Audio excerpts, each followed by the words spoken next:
Hi, everybody, and welcome to the Lot Pod, the Leeds Rhinos Lot 17A podcast, kindly sponsored by ACD&B, who are a branding and creative design agency based in Farsley, Leeds. They create standout brands.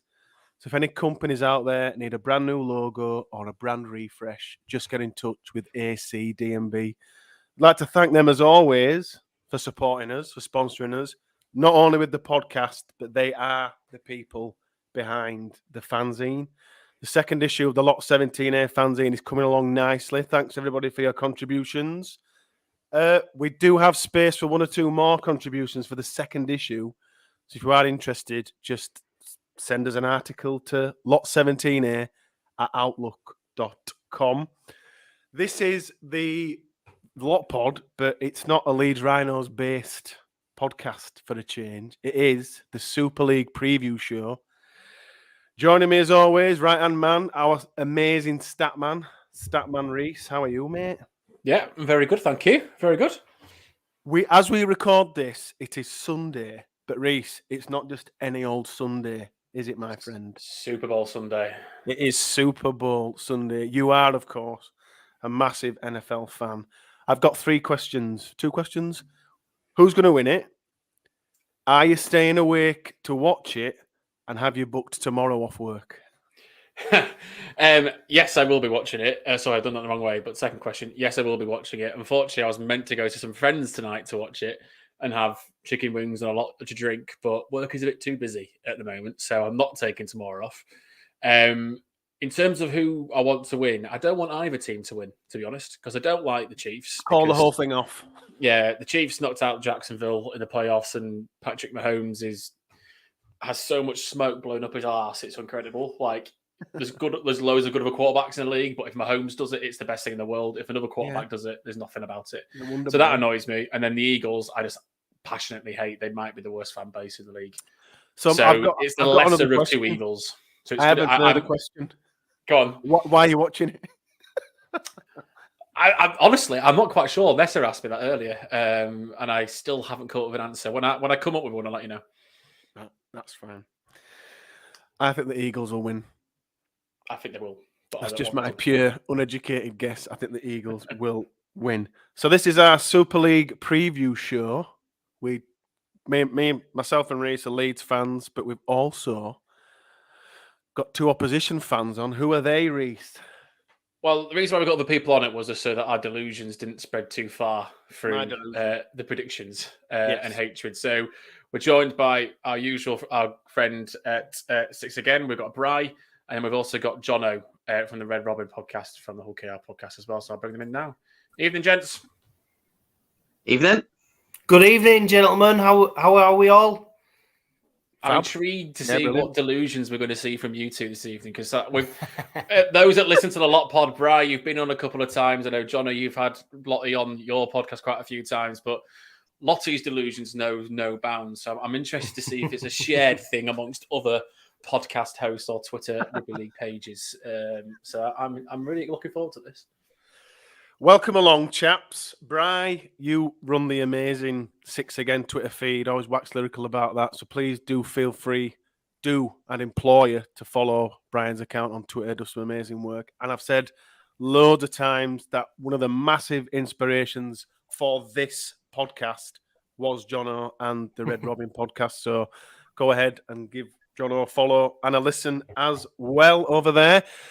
Reese, where shall we start this preview? Where would you like to start, my friend? We're going to go in alphabetical order because that makes sense. And we're going to dive into the Castleford Tigers first. Obviously, last year they finished seventh. Are we really going to start there? Well, I thought I might as well get your hatred out of the way first. It's going to be a short 2-second summary for you. But Cass, 7th last year, quarterfinals in the Challenge Cup. If you look at some of the key players, Alfords was their top try scorer with 16. Truman was their top assist with 16. Alfords was their top meter maker. I think he only played about 4 games, Truman. Yeah. Westerman was their top tackler. Obviously, got Lee Radford as head coach. And there's the quick review of their ins and outs, if you like. If you look at people coming in, got Jacob Miller, Mustafa, Albert Vette, Gareth Widdop, Jack Broadbrain, Jacob Hookham, Bailey Dawson. And then going out, we've got Daryl Alford, Jake Truman, Gareth O'Brien, Blair, Hampshire, and then the release Claire and Fecky. So that's the summary. Oh no, Castleford. Yeah, well, if you look at it, they've got a star-studded coaching lineup, haven't they? They've got Andy Last, England Rugby League, assistant head coach. They've got Lee Radford, of course, missed a lot of pre-season because he was over in Samoa, partying and enjoying the spoils of what he did in the World Cup, which is incredible, really. And then obviously you've got Westerman, obviously goes down way too easy for me. Mentioned some of the stats, but what I think Castleford, when you look at their lineup, I don't think it's that great. I think they've got a few aging players in there, and I think they're a side that when you look at what they could do next season compared to what other sides are expected to do, I think Castleford will struggle. I don't think Castleford are going to be the side what they expect to be. No, I think that obviously a lot of Westerman's tackles come from behind anyway. But you look at their key stats for those players. They've lost Alford, the top try scorer and top meter maker, and they've lost Truman as well. They've lost two of their key players, and they've replaced him with Widdop, Miller. A load of rubbish is what you're trying to say. I haven't got them high in my table. Let's put it that way.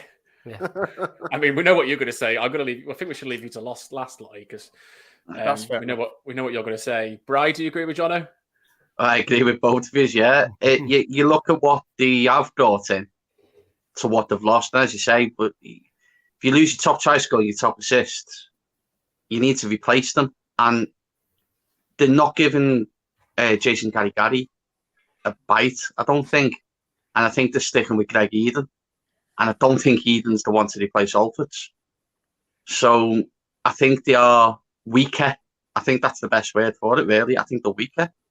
And I really don't. I agree with you, Reece, that I have not got them high in my table at all.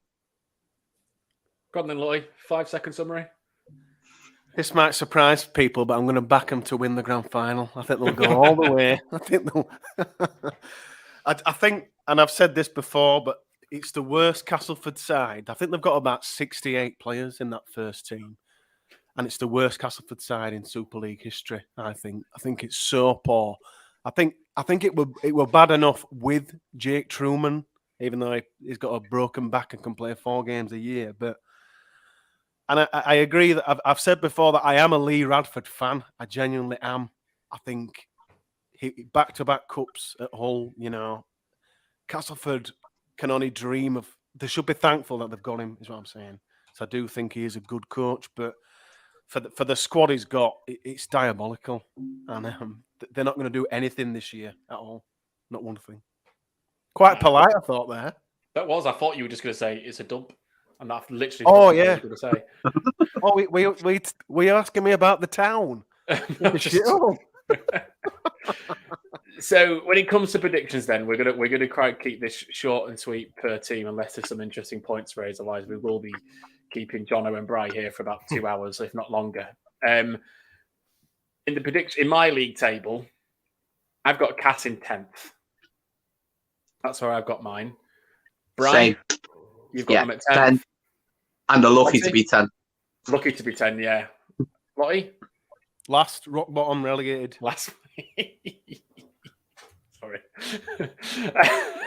Jono?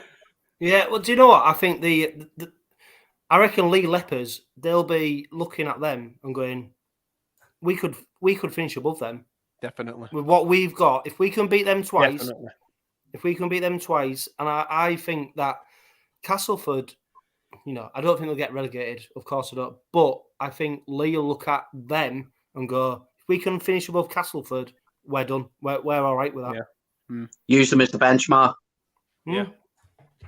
I mean, I think that 10th to 12th spot is going to be quite interesting. I don't think it's anyone's. I don't think there's a dead set bottom team this year, and I think that 10, 11th, 12th place will be contested between a couple of teams, which we'll hopefully see in the table. So next in the order. Oh, did you say what number did you say, Jono? I didn't. Oh, I'm saying clearer numbers. I'm just saying. I'm going on the back of what you three say, and then my prediction is that Castleford will be lower than Leigh, but I'm not telling you where Leigh will finish. There you go. Fair enough. On a point to that, if Lottie's prediction does come true, it'd be fun last game of the season when Leeds played them at Headingley. Yeah, and Lottie's there with a big banner saying, with a massive banner, just a banner. And as Andrew's rightly saying, hopefully some of you have got the puns that I've been putting in there, or we've been trying to put in, but it might be even harder than after tonight's video that's emerged on Twitter. Good luck with that, Gas. Next on the list is Catalans. So last year finished fourth, obviously knocked out by the Rhinos in the elimination final. Got to the quarter final of the Challenge Cup. Looking at the stats on last year, most tries for them was Yaha with 20. Most assists was Drinkwater. Most meters was Tom Davis, which actually surprised me a bit. And then most tackles was Ben Garcia. Obviously, Steve McNamara is their coach. A lot more outs than ins in Catalan. So they've got Tom Johnston from Wakefield coming in, Manu Mao.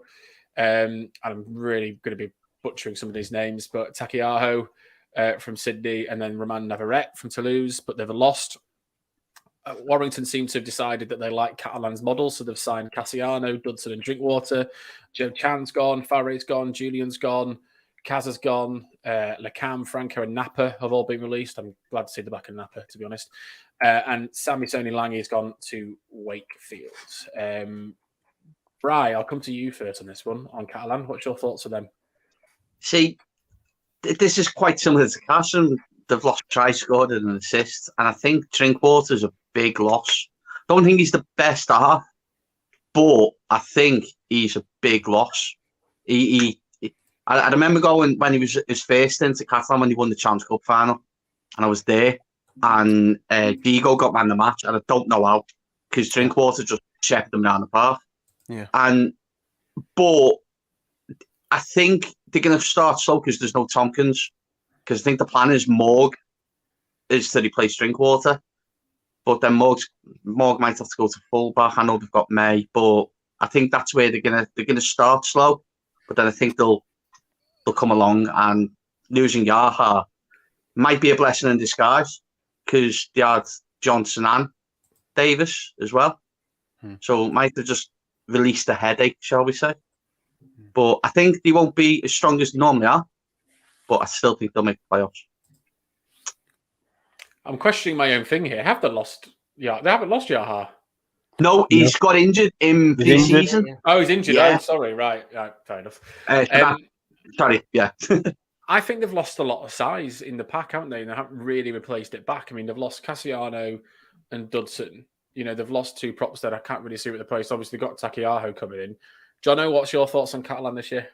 No, I think they'll be the surprise package, but not in a positive way. I think they'll be a team that are struggling next season. I don't think the recruitment has been fantastic. I don't think, I mean, they've already said that they're struggling for season ticket sales. I don't think there's that momentum behind them, what they had previously. Drinkwater, I think he's a bit of a funny player. Obviously, we had him at Hull Kingston Rovers, and he's a bit like Jacob Miller. He seems to be getting better the older he gets, but he's not an explosive player. But like you said, the stats that you show, if you lose players like that who make such a huge contribution, they don't seem to be replacing these players with like for like. And I think the fingers are being burnt with some of the NRL talent that they've signed in. So I don't think Catalan are going to be that great. And I think McNamara, he'll be under pressure. If they don't get off to a good start, what do you think this season? I think they'll be a bit under pressure because I don't think I think they will be out the playoffs. I can't see them finishing the playoffs this season. I think this is the end version of this. I think it's the end of this version, this generation of Catalan Dragons. Kind of agree with Jono. I think there's transition to be made there, similar to what every team does, what Leeds went through over the last year or 2, 3 years. Playoffs at best, I'd say. I agree with John as well. I think Steve McNamara is really on his last legs here. If he don't get a tune out of these, I think they possibly need a head coach to kind of freshen it all up. But, you know, the NRL players, like John said, that they do sign. Has Mitchell Pearce really worked and been the player that we thought he could be, I suppose, in patches? But I think it's a key season for Catalan, and I think a couple of bad results and Steve McNamara could have his job on the line. I really do. I mean, just looking, obviously, Drinkwater was 16 assists. You know, Tyrone May and Mitchell Pearce both got 10 themselves. So they're not exactly they've not lost all the quality and creativity and Arthur Morg. But if I'm going to put a number on them for the league table, I've put 7th. I think I've got them missing out. Just I think they'll squeeze in. I'll take them 6th. I've got them squeezing in. Yeah, I agree with Brad. Mine was a conversation with me. You heard they had. They've still got a bit of space as well, haven't they? I think they've got still got a bit of cap. Yeah, 2 left. And it's one of them where they'll struggle, they'll start bad, and then they might just find someone from Australia who's done something naughty and they've come out. Do you know what I mean? And it might just change the season. I just think they'll sneak. That somehow they'll sneak in. John, do you want to give me a number in the league table, or are you going to give me it all at the end? Or no, I don't know. I don't think they'll finish in the playoffs. So I reckon they could be anywhere from 8th to 10th. Sweet, fantastic. Right, next in alphabetical order, then Huddersfield Giants. So last year, 3rd, again eliminated in the elimination final to Salford, if I remember rightly. Runners up in the Challenge Cup final. Arguably, probably should have won that game. For them, their key players, McQueen was their top try scorer. Yeah. Most assists was Lollahea with 29, which I can't believe it was that many. Most meters were in a senior, and then tackles was Yates. Obviously, they've got Ian Watson. And there's been quite a bit of movement at Huddersfield as well, to be fair. Obviously, their big signing was Jake Connor from Jono's favourite side, Hull FC. They brought Harvey Levett in from Salford, Ethan Masters, Kevin Nagama, Nathan Peets, Harry Rushton, Jack Bibby, Jake Bibby, and Sam Halsall, all from Wigan. But they have lost some players. They've lost Lutelli, Wardle, Lewis Senior, Jake Cogger, Danny Levi, Michael Lawrence, and then they've also loaned out McGowan as well. I'll start on this one. I think Huddersfield are the dark horses of the Super League this year. I think their back line is stacked in terms of creativity. In Lollahea and Jake Connor. They've managed to replace Lutelli with a pretty good centre in Kevin Nagama as well. I think their centres I thought their centres were going to be weaker. You know, Lutelli is someone I'd had on the Rhinos. You know, I quite like that Harvey Levett from Salford as well. So I've got them as the dark horses, and I'm not going to give my number in terms of the league table until we've gone through everyone. But I think with Ian Watson, as long as they've got that enough strength up front, the dark horse of the season. Do you agree, Lottie? I think they're going to have a really, really strong year. So strong, I think they're going to make the grand final. I think they're going to go all the way to the grand final. I really like Ian Watson at the time when we were suffering under Richard Agar, finally cut him free from the Rhinos. We spoke on this platform, this podcast, and I kind of said, I knew it couldn't happen. I kind of said, you know, if we could get Ian Watson, I would be over the moon, because I really, really rate him as a coach. I could easily see him. To be honest, I'd give him the England job part-time. Just do both, because I really do rate him really highly. As I've said loads of times before, I love Jake Connor. I think he's a great player. I think he's a bit of a maverick. He's a pain in the ass. One of those players where you can't stand him. I absolutely hate him. You know, the amount of time, just last year at Headingley and the year before, just literally single-handedly killed us and just beat us on his own. I can't remember how many assists he got, but 33. 33 from him. So you're adding 33 assists a player to 29 of Lollahea. And you throw in there Will Price, who you can only assume is not going to get a fucking 10-game ban, 12-game ban this year. I agree with Reese. Kevin Nakama, awesome player, looked good at the World Cup. It sounds like a good mix. It sounds to me that it's a cocktail for success. Perhaps maybe not winning anything, but they are. I am going to back them to get to the grand final. You've got Farge as well in that creativity as well. Exactly. I mean, it's stacked. Probably the most stacked in league. Yeah. In terms of creativity. Do you agree with Lottie? Well, I mean, I'll tell you what, I do disagree with Jake Connor. I think he's a fucking myth. I tell you what, if a team wins 60-0, he'll get 4 assists. But when you're in the trenches and you're down and you need someone to come up with a bit of magic, he's not the player that you're looking for. Nowhere to be seen. He's a show pony. He's good when it's good, but when it's bad, Rovers went to Hull FC and we beat them. We didn't have a full squad, right? Jake Connor was the most petulant, childish, absolute disgrace of a rugby league professional player. So for me, I think he's the biggest myth in rugby league. So Andrew, I'm going to interrupt you, Jono, really quickly, because Jono in the comments agrees with you. So he's saying that Connor is either a 9 out of 10 or a 5 out of 10. Yeah, but why not get his wife Sky Sports blow so much smoke up his ass? Jake the Snake, who invented that? That's the most crazy thing. What is that? Some intern at Sky made that up. Yeah. It's crazy, right? So I tell you what, Huddersfield have recruited really well, but I think when you win a grand final, you need to have every single thing going in your way, and that includes supporters, right? And with Huddersfield, I don't blame. It's not Huddersfield fans' fault that they don't get enough people through the gate, right?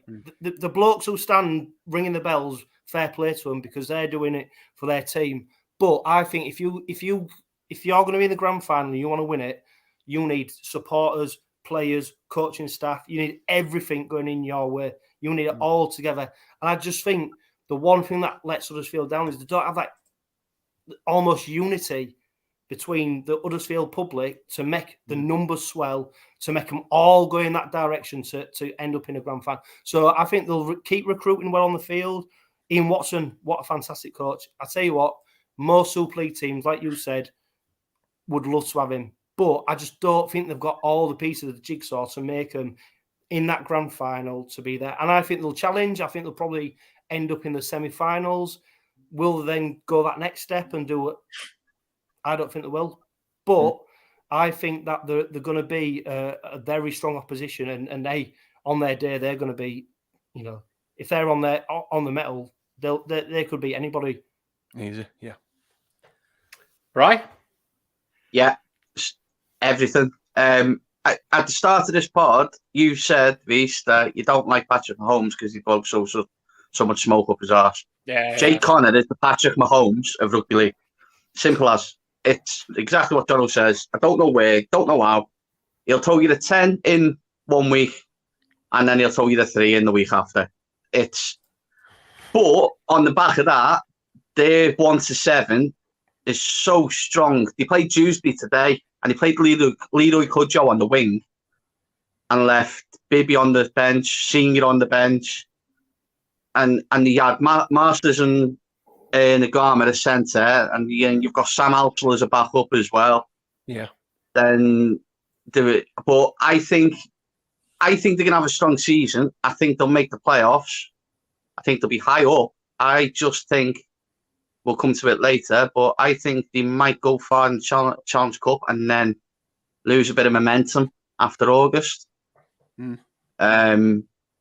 that could be the weak point. And the other weak point, obviously, is you've got Jake Connor in the team, so it depends how many indiscretions are made by the rest of the team. Because he's going to make 1 or 2 or 8. So, I don't think they're going to go all the way, but I've put them at first. I've generally put them to have the League Leader Shield to be number 1. If anyone would like to apply for the new co-host role and Statman role, please just send me a DM. No one's going to need a new one after this. No one wants to spend that much time in a spreadsheet like I do, so you won't offend anyone. No, I mean, it might be out there, but I genuinely think if things go their way, and I completely agree. The one thing I didn't think about actually was what Jono said about their fan base. And again, they do everything they try to get that fan base up and supporters, but that matters a lot. I think when it comes to crunch time, and I think that's why they'll ultimately not pay dividends. But I think they will finish first in the table. I also want to make this interesting as well. So third for me. Third. Right? Yeah, I've got third. And on that point of what John made and yourself, I was at the Challenge Cup final. And you know when you need that little bit of oomph and you get that support, that's exactly what they were missing. That's exactly. Wigan had the big stand behind the post, and they basically sucked them over the line. But yeah, I've gone third. Do you want to put a number on it, Jono? Yeah, to be fair, mate, I don't necessarily disagree with you. I think over the course of the season, I think they'll be consistent. And so I can quite easily see them finishing in that top spot. But I think where they'll struggle is when it comes to the knockout games, that next bit. And I think that's where they'll struggle. So, yeah, first, second. Yeah, do you know what? First, I probably disagree with you. I think they've got the squad to do it. I think their struggle will be is that when it comes to the knockout games, that's where they might fall short. Great. Okay, strong year for Huddersfield. Bloody hell. Yeah. So into the next team and sticking with the H's, Hull FC. So last year finished 8th, best defence in the league as well. Obviously throughout the season, got in the quarter final of the Challenge Cup. Their key players, McIntosh only got 12. Their top try scorer with only 12 tries. Obviously, Jake Connor we've just been talking about. He got 33 assists. Who's the highest assists. Satai made the most meters, and Houghton was their top tackler, which is probably doesn't come as a shock to anyone. They're the first team on our list with a new coach to start the season. Obviously, with Tony Smith, someone that me, Jono, and Lottie will be familiar with. And in terms of their ins and outs, they've got Jake Clifford and Tex Hoy from Newcastle Knights, 360 Brad Dwyer and Liam Sutcliffe from Leeds, and then Jake Truman from Cass. But they've had quite a few exits as well in Jake Connor, Manu Mao, Will Smith, Jordan Johnston, Luke Gale, Aidan Burrell, Marcus Walker, and Jacob Hookham have all left the club.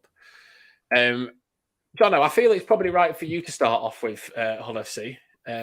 What's your thoughts on their season coming up? If I take my Rovers tinted spectacles off. No, delusions are completely fine. Keep them on. No, keep them on. The fucking delusional wankers, aren't they? That's you all wanted. Yeah. No, do you know what? I think the recruitment's been smart. I think they've recruited decent players. You look Clifford. I mean, they're already tipping in for Man of Steel. If you can get 3 games out in a row out of him, then you'd be lucky. But you'd be lucky.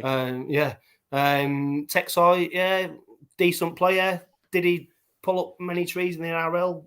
Not really. But potentially, and Brad Dwyer, you boys will know what he can do. Not a lot. No.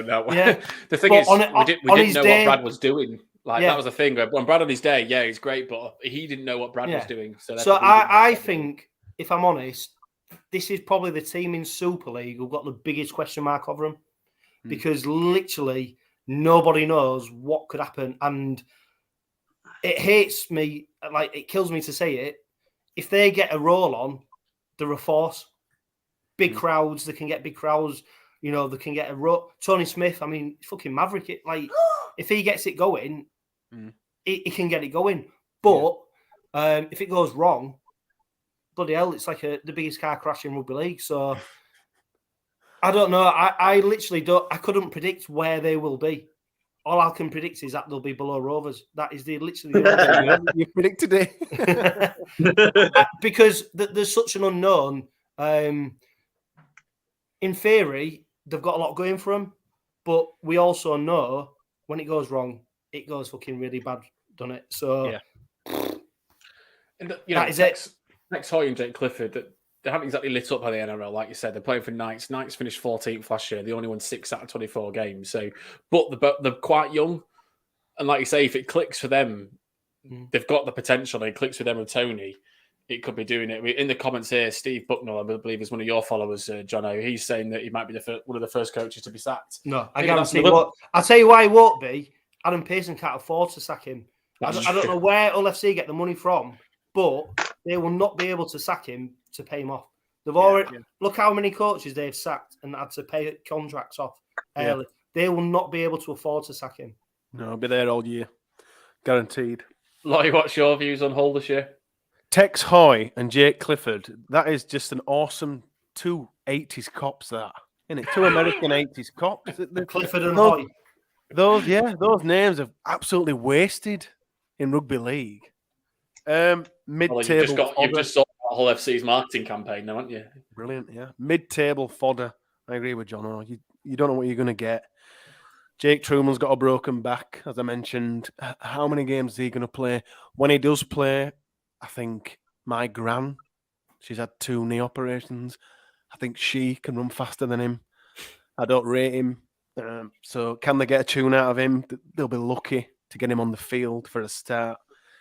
Sutcliffe, obviously we know him, Liam Sutcliffe, very well. But when he did leave us, I wasn't necessarily bothered that he left. But I'd have been okay if he'd have stayed. One of those players that's consistent in being average, I would say.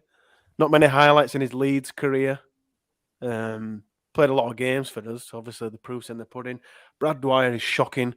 I don't think Tony Smith signed Brad Dwyer. I think it was someone else, because when the squad numbers came out, I think Brad Dwyer got given like number 269 or something. Like something 33 he got. 33. So the proof's in the pudding. He's hardly going to get a game. So no, I'm not expecting much at all. But I tell you what, lads, the funniest thing is, right, the signed Brad Dwyer, right, the night they announced him as signing for the club, they announced Danny Alton's got a new contract. Yeah. On the very same night, the same day, right? So if you talk about continuity, like, don't get me wrong, I think Danny Alton, fantastic tackler, blah, I know. I mean, 1 million tackles a game, whatever he does. But if you're... it just doesn't make sense, does it? You just think you're sort of trying to do your progression plans and all stuff like that. And on the same day that you sign a hooker, you then announce that another hooker's just got another year's contract. And you just... I saw that as a safety net. Right, let's announce Dwyer first. And everyone goes, oh, for God's sake. Oh, no, but there's more. Danny Alton signed a new deal. Oh, it's all right then. Because Lovadua can play hooker as well. Well, there you go. So and they've got Barmsworth as well. Yeah. So you think Lovadua is the player that Dwyer, Lovadua, there you go, boom. Oh, but we've got Danny Alton as well. It's that's the mentality. A bench full of hookers. Oh, well, hang on, that's a different topic. Hang on. So in terms of, are you on about Westerman again? Yeah, Westerman. Sorry, yeah. My thing with Hull now, I know you didn't rate Liam that much, Lottie, but I mean, he was 7 tries, 8 assists last year, over 2,000 meters. I think Liam playing consistently at centre will be good, and I think he'll find a good home at Hull. But for me, they fall into that not quite playoff chasing, but not quite relegation fodder group of teams. So I mean, I'll give a number in a second. But Bri, have you got anything else to add on what your thoughts are on Hull? Yeah, well, they're a bit like, you can see why Truman played for them, because last season they played Hull KR, where Hull KR had 12 kids playing, and 3 with a broken foot. And they smashed them everywhere. The year before that, the last game, they went to Wakefield and didn't even come out to changing rooms. Got beat 64-0, something. It's the mentality of that club. As soon as everything goes wrong, everything gets thrown out the window, and it's like, oh, we're not bothered. That's how it seems. And you're all right. You see that happening again. You don't know where they're going to be, but you see it more the other way. You see it the same way than a progression. And they're weird. It's just a weird situation there. I think then their biggest challenge is culture. Yeah, that's it. And it's like I was saying last year. I badgered them about it. Every single time they put a team sheet out with Jay Connor on, Jay Connor was doing that on the team sheet. Every single time they done it, they got beat. I think they done it 6 times in the season. Yeah, and it's like, hey, do you know what I mean? He's like, just stop doing it. Stop. Little. I know it's something small, but it's like you people are taking the piss out of you constantly for it. Just for what your club do. they're constantly taking the piss out of you. So just change it. And then the old Brad Dwyer thing, like, he left Warrington to become a starting hooker. He goes to Leeds and he ended up being third choice. So he's left Leeds to get a gig, and he's ended up being probably fourth choice at all. Do you know what I mean? It's like, yeah, but I agree with you all. I think they're not going to do nothing at all, really. I don't see them doing much. They were the most inconsistent team last season. 1 win, 1 loss, 1 win, 1 loss, and I see exactly the same this year. So I've put them 9th. I think they're above that relegation fodder group, but not in that playoff chasing group. So I've got them at 9th. Bri, have you got a table? Exactly. Same, 9th. 9th. Me and you are spending too much time together. This is looking too similar. No, I agree with that as well, chaps. I agree with that. 12th, Jono, is that where you want to put them? No, I think it was sensible. Do you know what? I think they will have the ability to put a run of results together. I won't be surprised to see them challenging for the playoffs, whether they just fall outside of it, maybe 8th. Realistically, I think if the click, it could go well for them, but it's just that big question mark, isn't it? So I won't be surprised to see them 8th or 9th. That's the thing with all that shit, isn't it? The big word, if. So crossing to the other side of Hull, and obviously with Jono from the Red Robin on here, so it'll be interesting to see what we've got. Obviously KR. So last year, 9th, semi-final of the Challenge Cup. In terms of their key stats, key players, obviously Ryan Hall led for tries with 14 and the most meters in the team. Most assists was shared between Coote and Mikey Lewis at 10 apiece. And obviously Parcell was your top tackler. New coach again in Willie Peters, and it could say a fair bit of change in terms of the squad coming in. Yusuf Aidin and Batchelor, Reece Kennedy, Lewis Senior, Tom Opiak, Sawa Susu, I think I've said that wrong, Sam Luckley, and then obviously going out, we got Crooks, Vete, Maher, Cullen, Rusling, Wilkinson, Sims, Dawson, Richards, and then Garrett Kavanagh and Taron Angie. I think I said that wrong as well. Brian, we'll start with you in this one. What's your thoughts on KR? I like them. I really like them. I'm a big fan. And I think they've recruited really well. I think if you look at everyone's ins and outs, I think KR's is better than what they've let go. I really like Sam Luckley. I really, really like Sam Luckley. I think he's left Salford because he ain't really getting the game, but he's a really good player. And I also think Tom, I can't even say his name.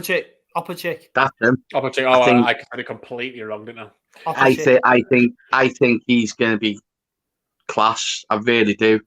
And he's playing. I think it's centre as well. He's going to do what Sean Kenny Dow's been doing for years on the other side. I think, and I really do like him. And they've got my dark horse for the Man of Steel and subbing in England squad, Mikey Lewis, who's just, as long as he stays fit, he's unbelievable as a player. And I'd happily drive over to OKR, even though I can't drive, and take him to my club. And I know Eddie would be picking me up to fight me off, to pick him to go get him to your club. I want Danny Maguire. I'll take Danny Maguire. You can have Mikey Lewis. I think you're right, come Brian. pick me up. You come pick me up, and we'll. I'll go one way. You go one.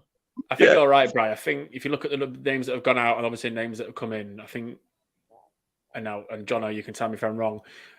It feels like a lot of dead wood has gone, or players that weren't really needed to be part of that team anymore, and everyone that's been replaced looks better. I mean, obviously, I really liked Aiden, what we saw from Wakefield. I think Batch is a really good pickup as well. But again, it's a bit of the unknown with Willie Peters. You know, he hasn't had a head coach job before, I don't believe. So it's a bit of the unknown from there. But I think, Andrew's put in the comments that he reckons they'll be the top 5. I think they'll be a playoff team this year. Lottie, what stage are you stealing Danny Maguire? How do you think about Hull KR this year? Well, there is that Leeds connection there, isn't there, with Danny, Brett, and Ryan Hall, and Jimmy and Elliot. There's quite a few ex-Leeds there.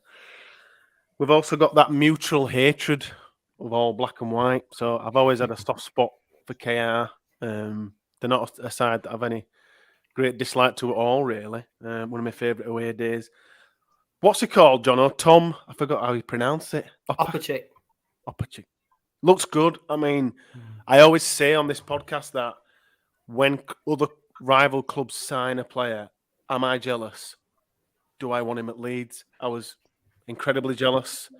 I would have preferred him over Nene McDonald, for instance, or any of the other players that we were linked with. He looks to be an awesome player, and I think he'll make it into the Super League Team of the Year. I think he's gonna kill it out there.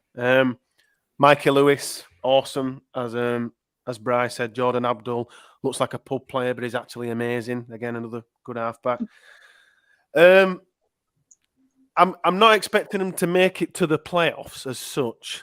Not this year. But I think the recruitment has been good, and I would expect him to certainly finish above Hull FC. How do you see the season going, Jono? Do you know what? It's really interesting because do you know when on Twitter and stuff you see people picking the league tables and stuff. A lot of people, supporters, have got Rovers below Wakefield, below Leigh, like whether that's I've seen tons. And then you speak to some people like, commentators, etc. in the game, and they think Rovers are going to do quite well. I suppose the biggest challenge for Rovers is it's uncharted territory in a way. We're not a team that challenges regularly in the playoffs. We're not a team that is always at the top table. So our challenge is to get there and be there consistently. Yeah. And we've struggled with that for a long time. Tony Smith took us there. Obviously, we lost to Catalan in the semi-finals. Patched up team there that night. The recruitment's been really smart. Tom Opachik, I mean, to be fair, he's coming over to us, prime of his career. If it weren't for injury, he'd have been the NRL Grand Final. He'd have been playing. Yes, for the Eagles, yeah. He's come over on a decent contract. He's here for a couple of years. And he's only signed because Willie Peters is the head coach and Jesse Sue, Reece Kennedy, James Batchelor, good players. And what's really interesting is we're going to have probably one of the oldest left edges in rugby league history. Ryan Hall, Sean Kennedy-Dowell, Kane Lynette. Combined age is 110. It's crazy. But what's been really key to us is our strengthening the right edge.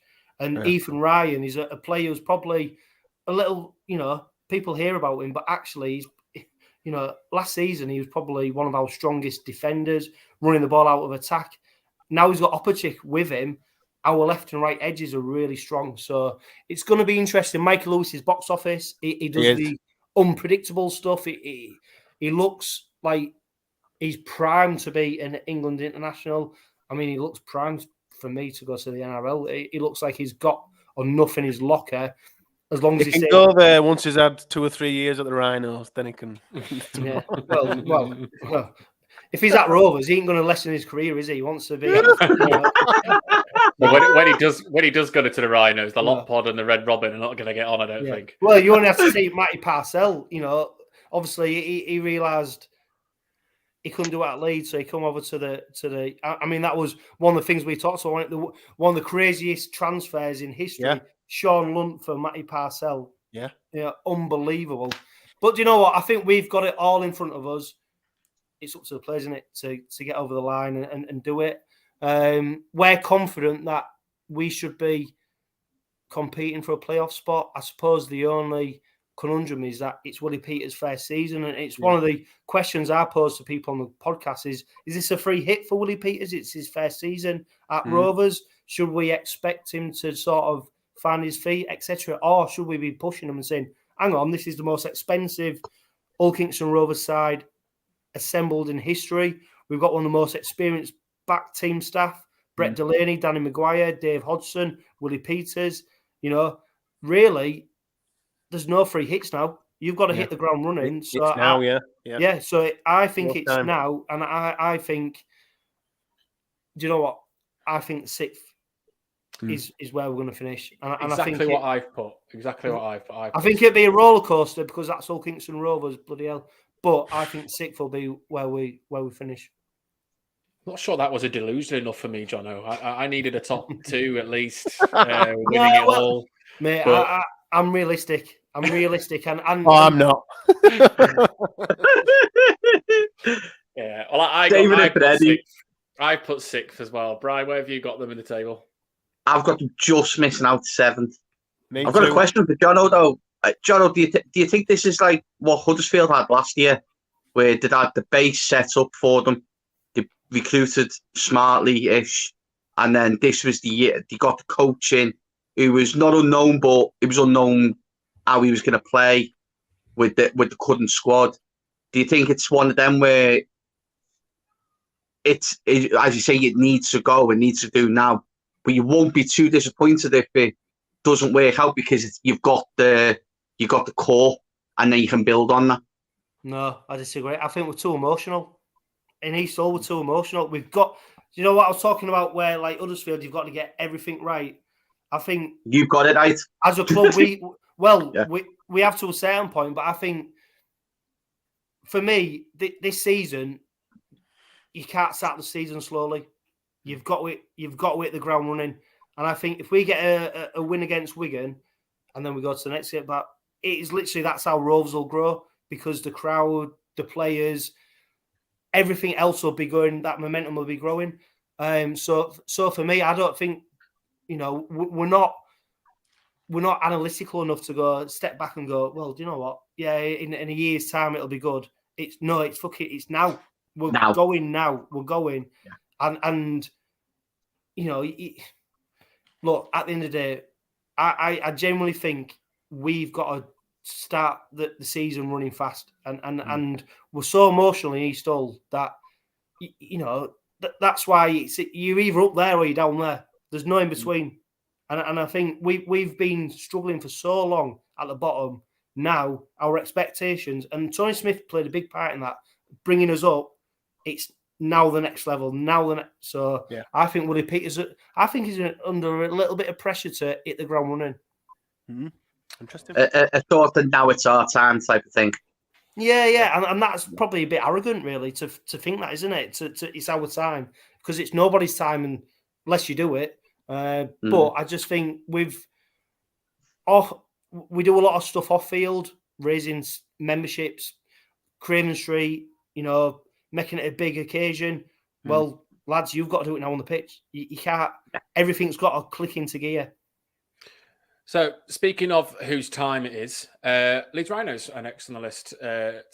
So, last year for us, we were 5th. Obviously, we just wanted to give everyone a bit of a head start. You know, having Rowan Smith for the whole season is a bit of a cheat. Runners up in the grand final, knocked out in the 6th round of the cup. For us last year, Hanley was our leading try scorer, 17. He was also the leading meter maker for the Rhinos, and also in the league entirely. Our assists came from Myler and Leeming with 12 each, and Aledzki led the tackle count. Rowan Smith's obviously our coach. We got the first full season with him, and there's been quite a lot of change in terms of signings as well for us, as we will all know. In the ins, we've got Sangare, Alfords, Lasone, McDonald, Lewis Roberts, McDonald, Ruin, Hooley, and Warren. And then going out, we've had Hardacre and Briscoe, Dwyer and Sutcliffe, Jack Walker and Bodine Thompson, Muzz, Broadbent, and Pryor retired.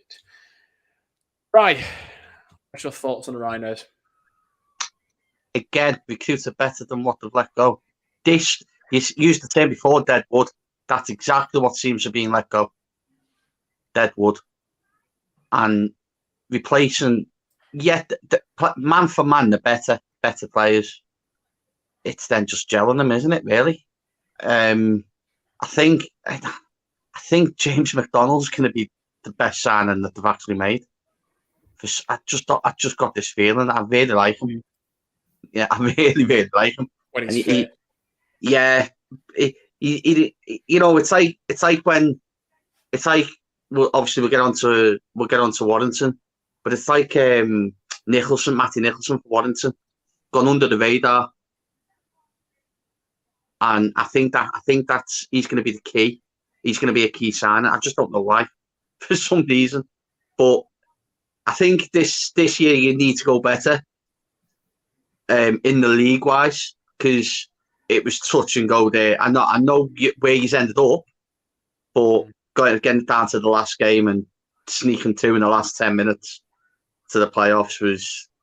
It's all part of the story. It's all part of the drama. I just don't like to be boring, Bri. You know, when you've won it as many times as we've done, I can't really say that to you. You know, kind of. Jono, when we've won it as many times as we can afford to do that sort of thing. Jono, what's your thoughts on the Rhinos this year?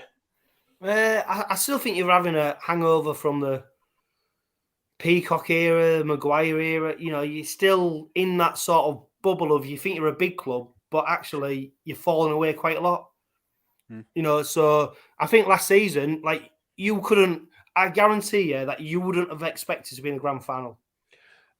Everyone apart from him. Yeah. Yeah.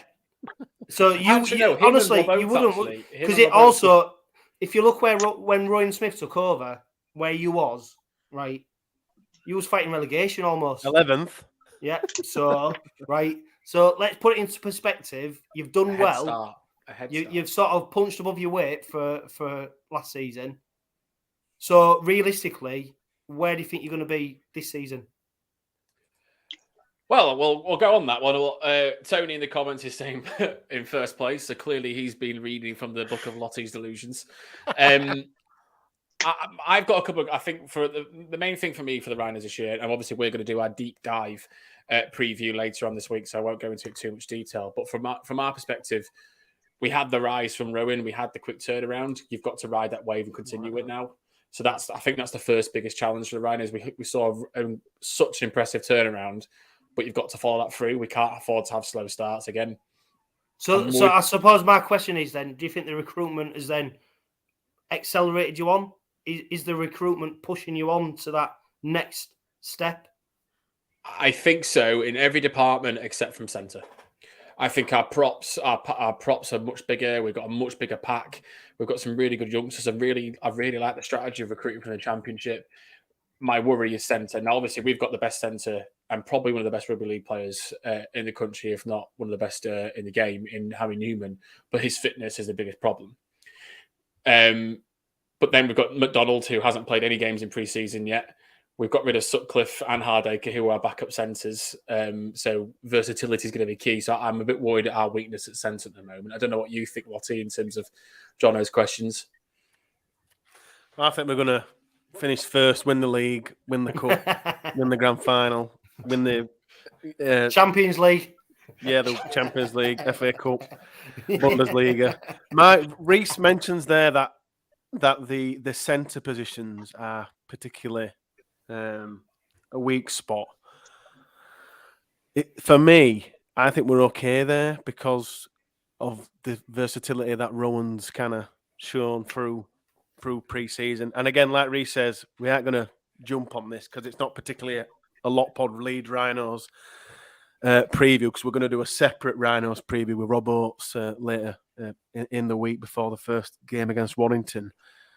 The thing that the positions, plural, that really concern me, and I've mentioned this before, the halves, the halfbacks, Caesar and Austin, we're one injury away from seeing Jack Sinfield and Morgan Gannon possibly playing in there, or Cruz Lehman, and that does worry me, that aspect. I know they can all do a good job there, but I think keeping Austin and Caesar out there as long as we can, which is easier said than done, if last season is anything to go by.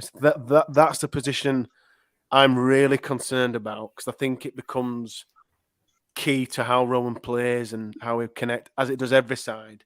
But just the last thing for me is, I think the player that has to perform and just must give us a strong season is Zane Tetevano. Mainly because if he doesn't, I will explode live on YouTube. He must deliver this year. I think it's his last year, Reece, with us on contract, I believe.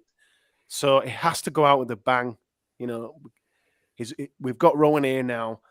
He's been a dud the whole time he's been here, and he really needs to step up along with Sam Lissoni, but we don't quite know what we're going to get with Sam Lissoni yet. But So, Lottie, I've put first place in the league table predictions for you. I've put fourth. I've put fourth for the Rhinos. As I said earlier, applications are 100% open for the new co-host position. Brian, what have you put? I've got fourth. Fourth. I think I agree with John. Last season was all momentum. That's what it seemed to be, just a full momentum, and also what John said before about having the car behind you and the car with Huddersfield and stuff. I honestly think if that game and the last game of the season was at Castleford, you wouldn't have won that game. I think the car played a big part in that game, and then obviously led. I've been on here and had conversations with you about the grand final and said how amazing the Leeds fans were at the grand final as well. I think it was all about momentum. So I've gone fourth just because them players look better than last season's, and yeah. Jono, do you want to put a figure on it? Yeah, do you know what? I think maybe sixth, but I wouldn't take that as a criticism. I'd take that as progression. Yeah, yeah. But I think that'd be a good spot for Leeds to win it from. I agree. Yeah, no, but I think we've seen it before. I genuinely think that's where they'll finish, because I think injuries will bite you. I don't think you've got the fittest or squad. I think you've got players who get injured a lot, and I think sixth will be a good spot. But I think if you get into playoff rugby, that is where you'll come into your own.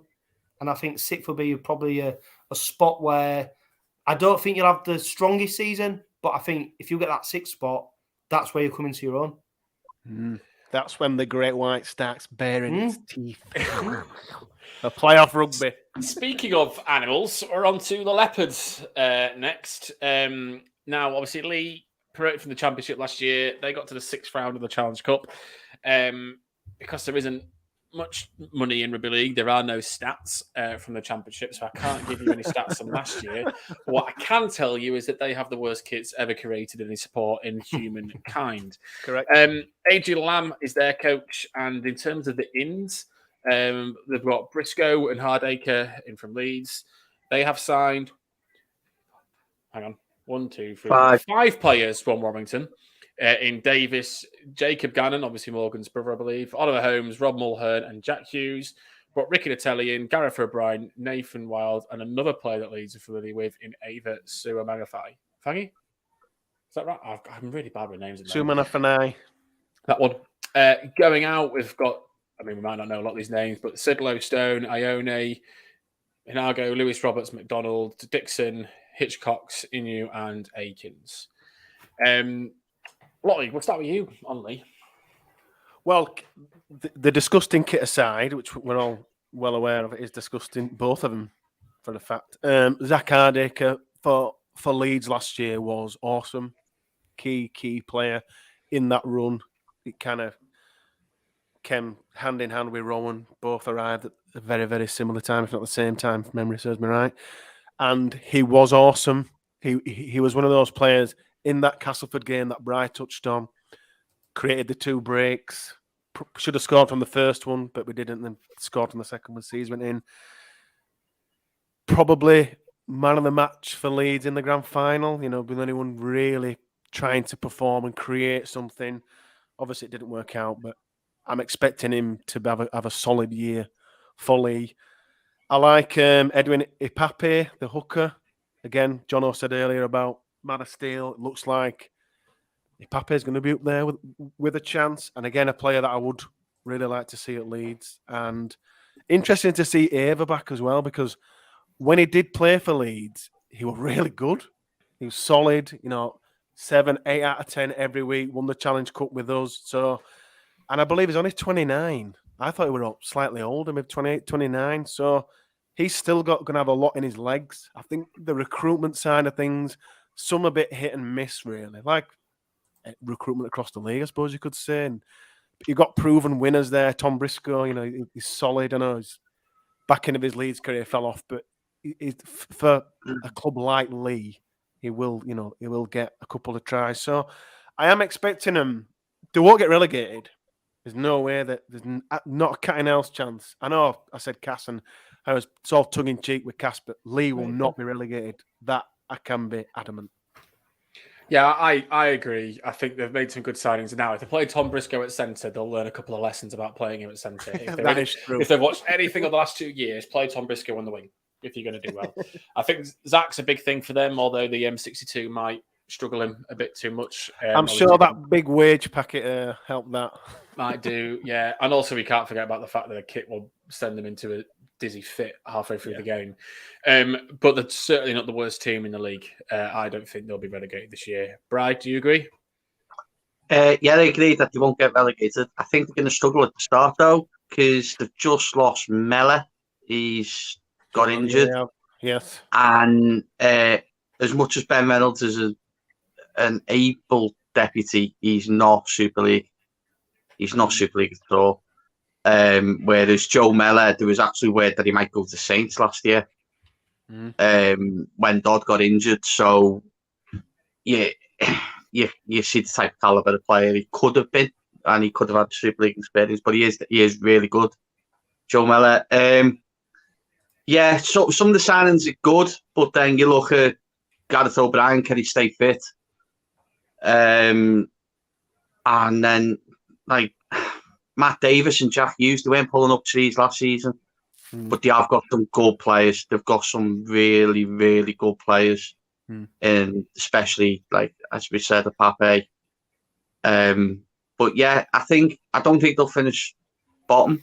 I don't think they'll get relegated, but I think it'll be entertaining to say the least. And I think whoever runs Leigh's PR or Derek Beaumont's PR might need to knock on the door of the RFL, because every single person has been talking about these two kits. Yeah. And the PR that they've got from what they're doing before the game, what they've been doing with the kits, everything they've done since they've come up, the PR for them has been unbelievable. And if they had that across the sport would be in a better place than what it is now. Hello? No, I think the fucking car crash. There was an absolute. And Derek Beaumont's at the steering wheel, isn't he? I mean, he like anything negative, he says, well, at least he tweeted about it. It's like, but that doesn't necessarily, it don't mean it's a good thing. Just because somebody promotes it, don't mean it's good. Do you know what? I think they've recruited all right. I think they've got good players. I think what's their ambitions? Are they competing for playoffs? Are they competing to literally stay in the league? Stay in the league for me, yeah. Well, yeah, I think if they're competing to stay in the league, really, it's a 2-horse race between them and Wakefield. You beat Wakefield twice. You pretty much, I can't imagine Wakefield going and pulling up trees against anyone else. So if you beat them twice, you're pretty much, bar a couple of other results, you're pretty safe, aren't you? So what's the ambitions for Leigh? And that's not what's really come out for me. Do they think they couldn't get in the playoffs? I don't know. Is Derek Beaumont promoting the club to that higher echelon of Super League rugby? I don't know. I mean, the kits, all this nonsense around Leigh Leopards and all that. Leopards, sorry, not lepers. Quite fitting. Yeah, I mean, it's all a bit of a side acting it to the main thing, and the main thing is rugby league. Ultimately, it's what the kids do on the pitch, what will keep them in Super League. The kits and all that are a bit of a distraction. Scouting for girls, brilliant. Yeah, I mean, you've got to get in the ground, 7 o'clock to watch them. I mean, don't kick off till 8 or something. It's crazy what they're trying to. But this is Derek Beaumont, isn't it? He has a vision, and I mean, he's a successful businessman, but fucking hell, I don't know how, because can you imagine him in a board meeting? Can you imagine him in a board meeting? Like, right, I've got an idea. Like, he's got all these employees around there, like who employs to give him ideas. And then he comes in and goes, "No, fuck that. I'm not listening to you." Yeah, but I'm the head of marketing. Yeah, but I want to do this. So you was the head of marketing. yeah. So do you know what? I literally wish him no luck whatsoever, because I don't think there's a place for him in Super League. I think Leigh have been a team that have up and down, and I don't think they've added any value whatsoever. They've always been chasing it. They've always had to recruit late. Maybe that's the problem with Super League. not necessarily Leigh. Maybe that's a problem. The model is wrong. Yeah. And Leigh is sort of a team that are on the back of it. But do you know what? I'd be quite happy to see them fall out with Super League and never see him again. And that's not me voting for Wakefield either, because I think I'd be quite happy to see them go as well. But yeah, I like your thinking. You sound very similar to me. Let's kick half at league out. Yeah. What, a 4-team league? Yeah. But yeah, I don't know what. Yeah, I don't see Leigh really pulling up any trees. I've got them at 11th. Have you? Yeah. 10th for me. 11th. 11th for Bry. Me and Bry clearly got together before on to do this. You want to put a number on it, Johnny? God, 11th, yeah. It's 11th or 12th with a slash. Just get rid of them both. Who cares? What? A leopard's claw mark? Yeah, but it won't be one from fucking when he did them videos and that bloke with, it won't be a real. On to Salford now, quickly and swiftly. 6th for the table last year, eliminated in the semi-final against Saints. 6th round in the Cup. CEO was their top try scorer with 26. Also their lead meter maker. Obviously, the man of steel, Brody Croft, was the lead assist maker person. And Taylor was the lead tackler. Obviously, they've still got Paul Rowley in that role. In terms of players that have come in, obviously their big keeper is keeping hold of Croft on this make-believe 8-year contract. Brought in Partington, Sidlow, Stone, Dixon, Helliwell, and Longstaff. And then to go, they've lost Luckley, Liver, Escaray, Wellsberg, Taylor, and Akalalua. Bry, Salford. I'm not impressed with the recruitment. I like Ben Helliwell. And Dixon, Sidlow, and Stone just scream, I've worked with you before, so I know what you're doing. Yeah. It's like, if I put it to football, it's like a team who are struggling in January in the league, and they need players in, but they also recruit players just in case they go down, type of thing. I think I know he knows how to get the best out of them. I think it'd be too many cooks for them, because it's worked with Brealey, but will it work with them all? And Leigh went down, but I know they've got better players and things like that. But I just think the recruitment's not being as strong as other teams. I think to the point, I think OKR's recruitment's been better than Salford's. I think Leeds being stronger than Salford, and these are the teams that they've been battling with last season in league positions. Really, I think it's not as weak as Castleford's, but I'm not impressed by their recruitment. So other than that, keeping Croft spot on. Yeah. I think keeping Laffey and Kensio amazing. It's just then keeping key players fit. Sneed Brealey. Yeah, what if that 1, 6, 7, 9 gets disrupted with Andy Ackers as well in there? I think that's where they could struggle then with injuries and defence. They do struggle with depth. I think Salford are in the zone now. How do they take themselves to the next level? Last year was brilliant. Obviously, they've been to the grand final. They've got some fantastic players in there. Obviously, Croft is probably leading the charge, probably one of the best players in Super League at the moment. Someone that, again, using Lottie's format of, am I jealous of that player not playing for the Rhinos? Absolutely, especially the half situation at Rhinos. I think they've still got enough about them to be where they were last year, but they have to have a bit of luck go their way. And like you say, if they can keep the core of their team injury-free, ban-free, I think they can get some good wins and enough to keep in the playoffs, I think. Jono, what's your thoughts? Well, for me, it's probably one of the most soulless, depressing places to go to watch rugby league. I think it's... You're not been to Castleford? No, do you know what? Castleford, Wakefield, etc. get a bit of stick, but at least you can... there's a bit of atmosphere. There's a bit, you can get parks and all stuff like that. But I mean, Salford, fucking hell, man, what a soulless place that is. Which is why I think Salford actually punch above the weight for what they do. Yeah, I think one of the success stories, limited success, but one of the success stories. But also, I'd question, hang on, once Salford gone out of business a couple of years ago, last season, and they've turned down a three-figure transfer fee for Brodie Croft?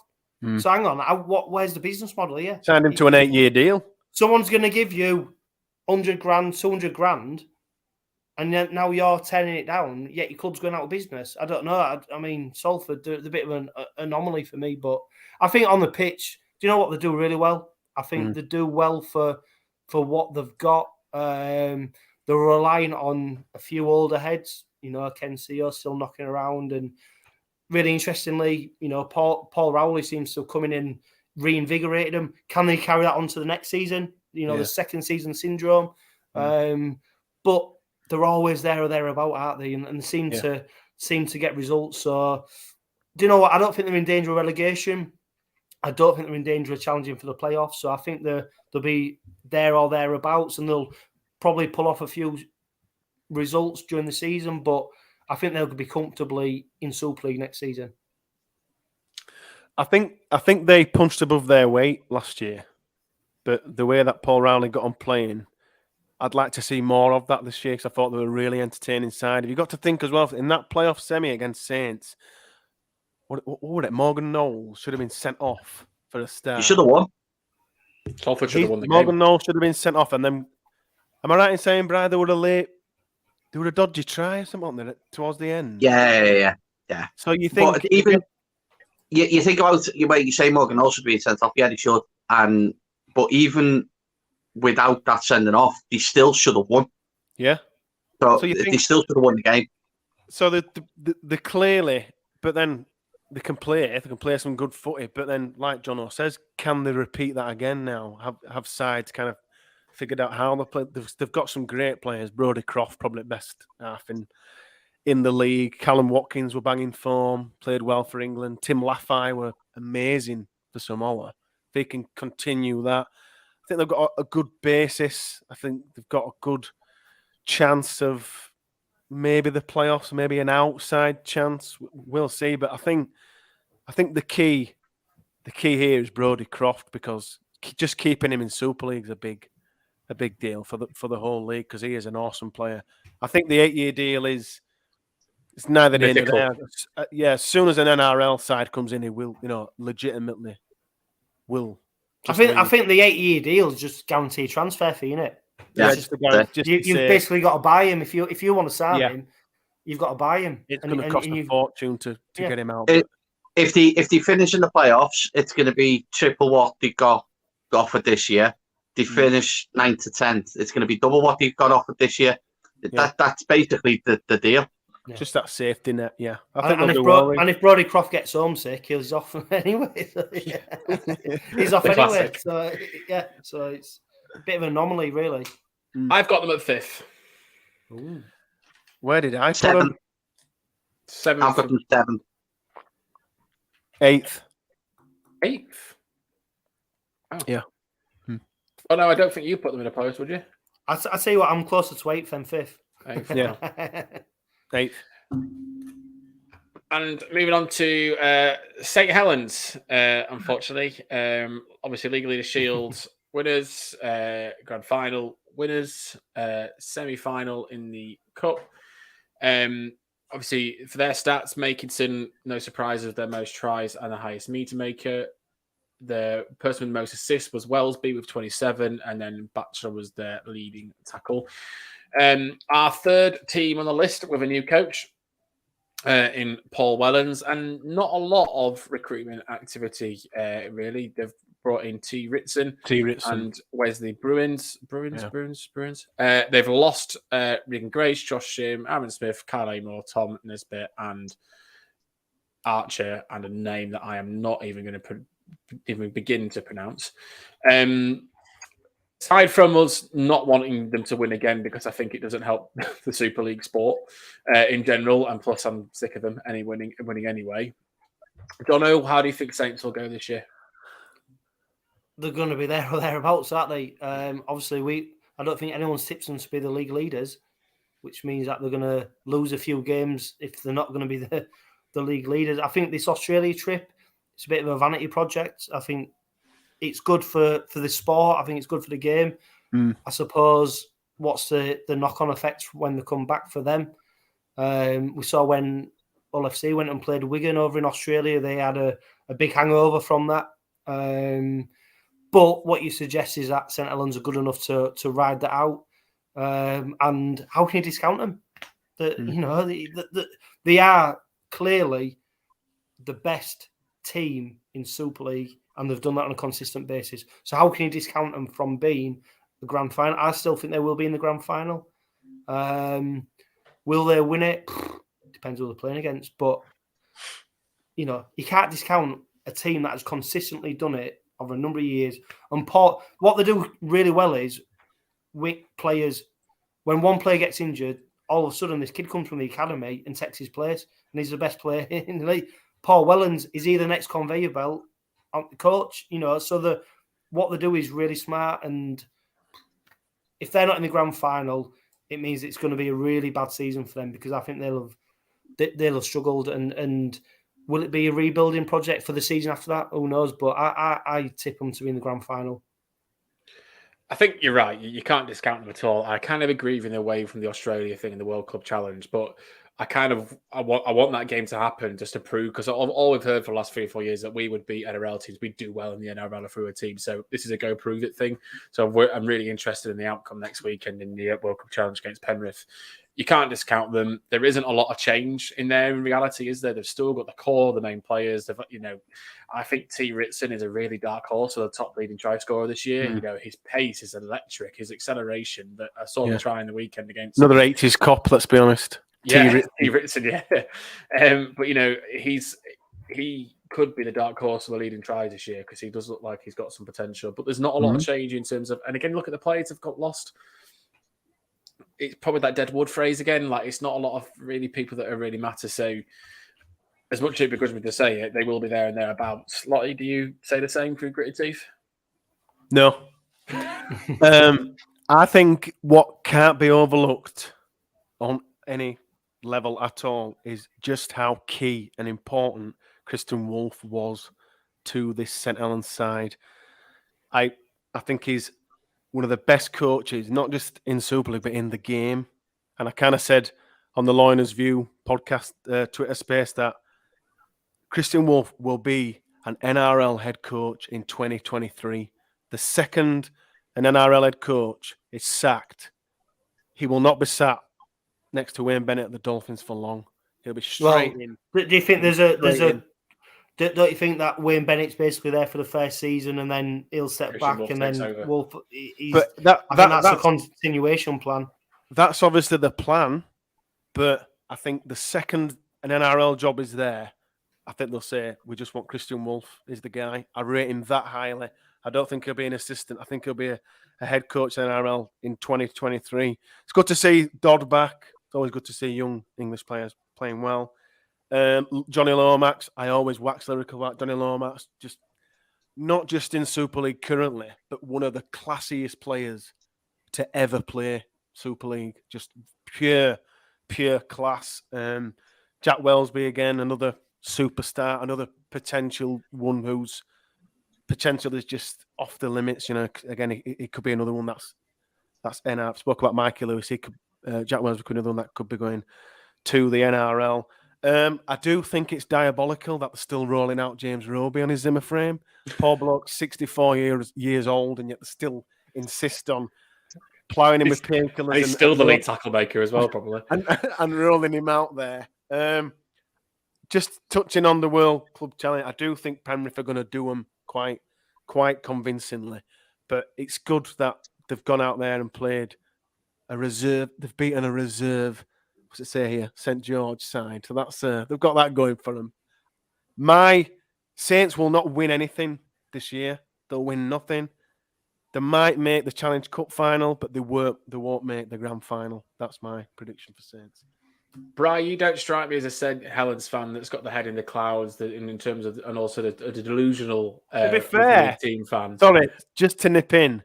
To be fair, you wouldn't even. Brian is so neutral. Exactly. So what I'm saying is very, very. People very listening to this now, thinking You didn't even know. Apart from the hoodie and the accent, you wouldn't really guess it. But he's probably the more down-to-earth Saints fan we'll ever speak to on this podcast, or any Saints fan that has been on this podcast, obviously, i.e. Truth Talking Maverick. Bright, honestly or delusionally, where is St. Helens going to end up? On that same Twitter space, I said to Eddie and Laurie that Paul Wellens has to get to a grand final, or it's a poor year. Recruitment-wise, Wesley Bruins, I think it's one for the future, really. He played for North Wales Crusaders on Friday against Warrington. T. Ritson, I've been going on about T. Ritson for 2 years now. He's just unbelievable player, unbelievable finisher. That's what he is. And he will get a chance because Will Oboate either doesn't like playing on the Westerman, by the way. Oh, no, he didn't get to finish, actually. Sorry. He didn't get to finish. Will Oboate doesn't like playing on a Sunday. So he will get a chance. I think, realistically, if the day thereabouts, but again, new coach, is he going to change anything? I watched that game yesterday. To be quite fair, the first 20 minutes was St. Helens as we all know them. After that, it wasn't. It wasn't. It was the St. Helens that played against Salford in the semi-final for the next 20 minutes, and then the second half was pretty much a B team. Yeah. But it all seemed to go downhill when Wormsley went off after his first stint, and then Roby didn't play second half. It didn't seem to be as cohesive. It's good to see Dodd back, but yeah, I think they're thereabouts. I've got you second in the table. I've got them to win it, but I say I'll come back to why, but later on. But I've got them to win it. The league leaders. I'm not. I say grand finals are tough. Let's be honest. If they should have been beaten in the semi-final last year, if there was another 10 minutes in the first half last year, Leeds would have gone in half time in front because they've had the momentum. So it all depends, as Jono said. It all depends who you don't know who's going to be there. I just don't. Sorry, bye. No, sorry, I just don't know. Where did I put? I can't remember where I put Huddersfield, Reese. You put Huddersfield at third, so second is currently available. Ours is fourth.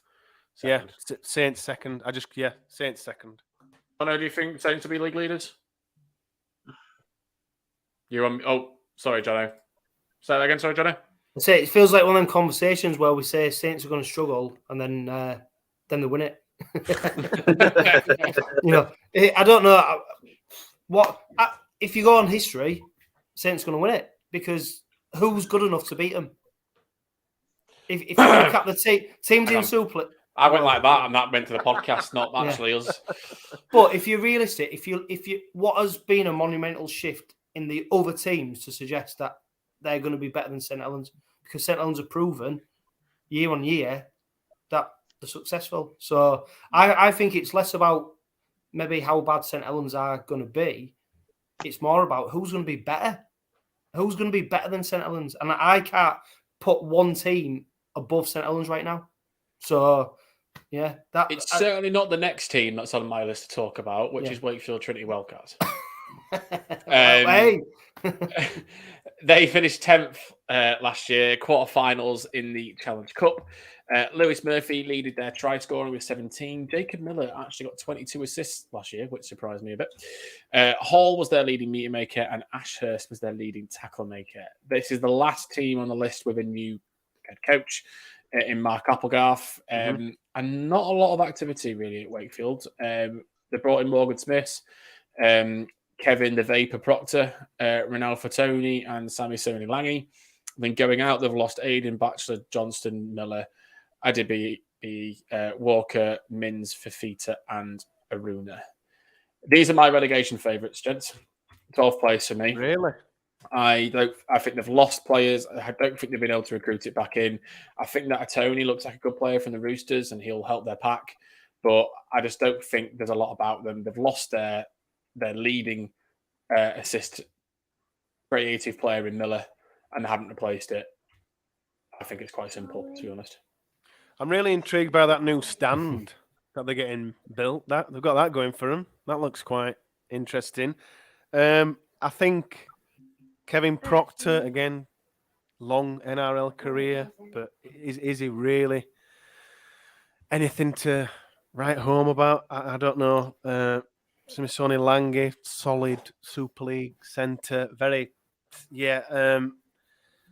Applegarth, again, and quite an interesting choice in terms of head coach. I think they'll struggle this year, but I think it's going to come kind of like what Jono said earlier about Leigh kind of keeping Cass at bay off. I think it might have been Bryce or whoever said it. But I think it'll be between them and Cass. I think they'll be the local rivals kind of scrapping at the bottom, trying to stay afloat. Because I think Wakey have obviously had one eye on IMG, along with this new stand to try and stay in line with licensing and things. But again, it'll be between Wakey and Cass fighting for their lives at the bottom, and those games against each other will be absolutely vital, I think. Jono, you referenced Wakey quite a couple of times in the league conversation. Do you think Wakey are one of the favourites to go down? It's quite fun because obviously Rovers played Featherstone in pre-season and looks at their squad list, and then I compare it to Wakefield, and Proctor, of course, standout sign, etc., etc. But you look at how Wakefield's lost, and I looked at Featherstone's. I think there's not much difference between that squad and this squad, and I think. No, and I think Wakefield, great new stand. The ground improvements, about fucking 50 years too late, maybe. Probably 100. But so what? Yeah, so what? It's what they do on the pitch. And for me, Wakefield have been a team that have consistently punched above their weight. But when you look at what they've done in the off-season, you can't say they've got better.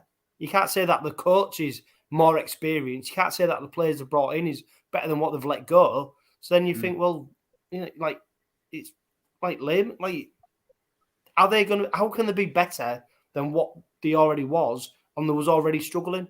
Yeah, they've got the odd result. That on the day they could beat anybody, but they didn't do it on a consistent basis. So for me, the competition, the shootout is them or Leigh, and I'd say Leigh have probably got better recruitment because I think Leigh have got players on their day who are better than what Wakefield's are. And I think for me, Wakefield, they're a bit of a, I don't know.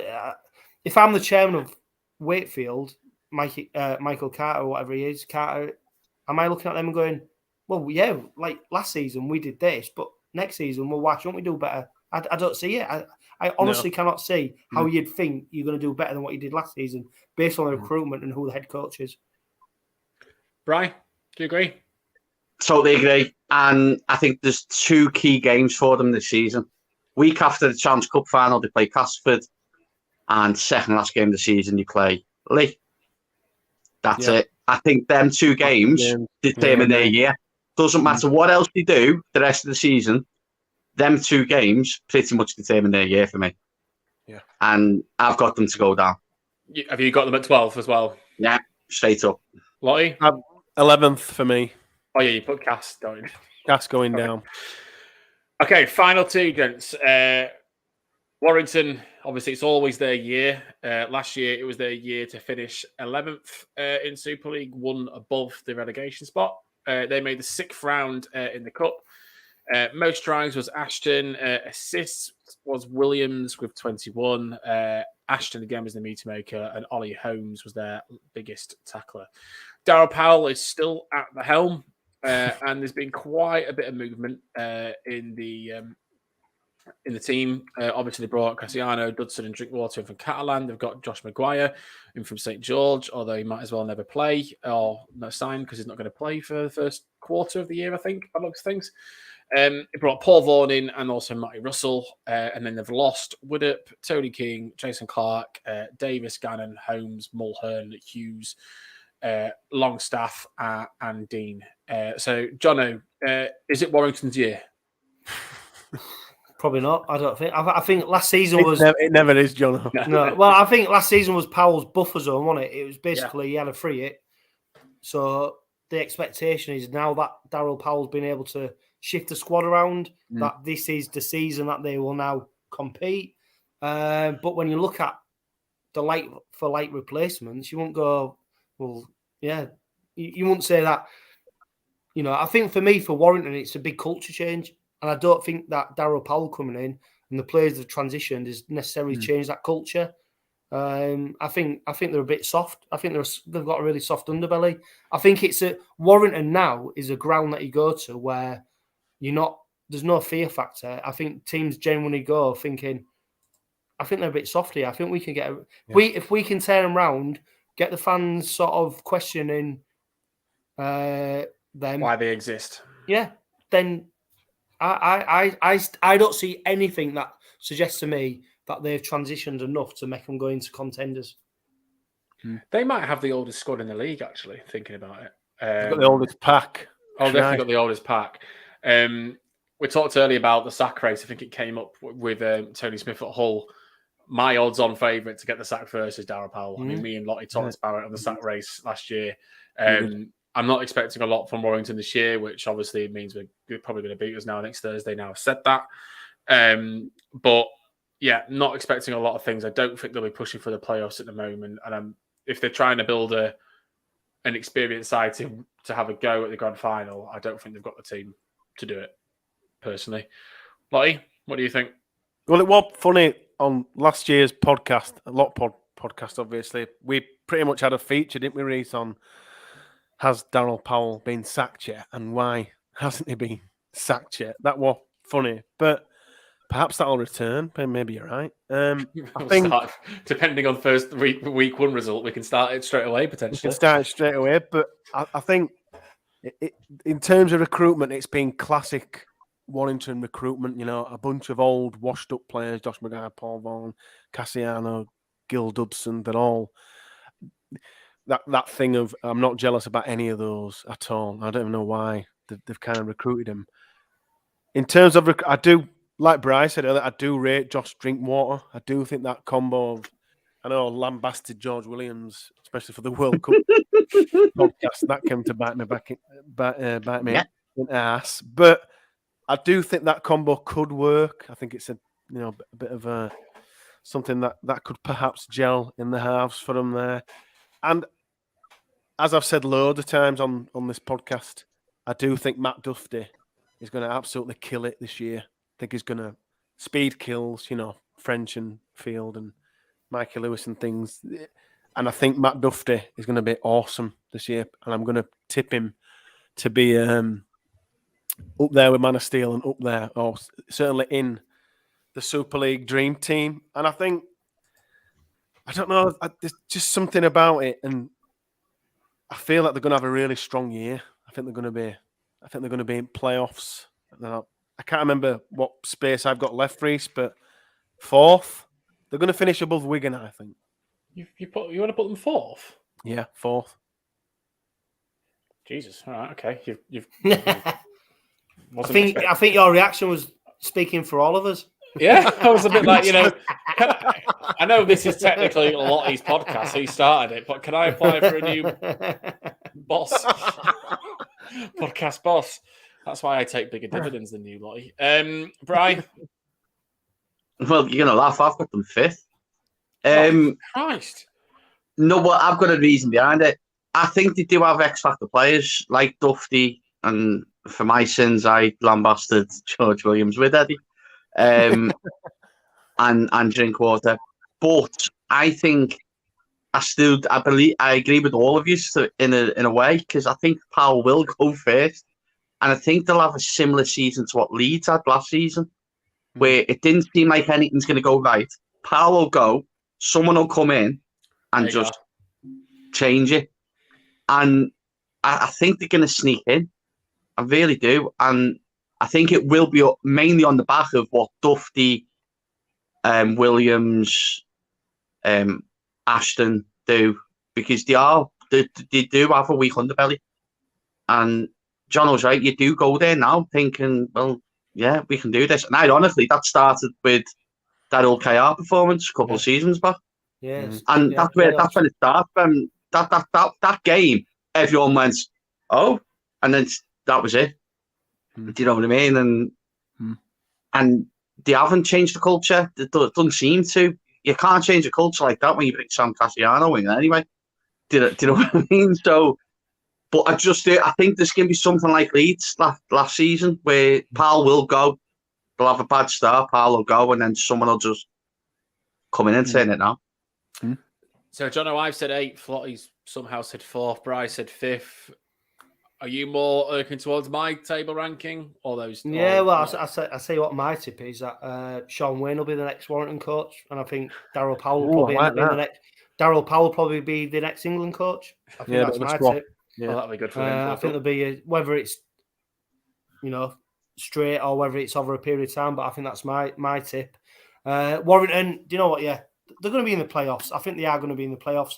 Where they will finish in that playoff group. God, what a question that is, because there's so many teams vying for it. But yeah, I won't be surprised to see them finish one place above Rovers. So I've tipped Rovers for 6th. So if Warrington finish 5th, I won't be surprised. Yeah, fair enough. Bit of me that was way out of my expectations on that one.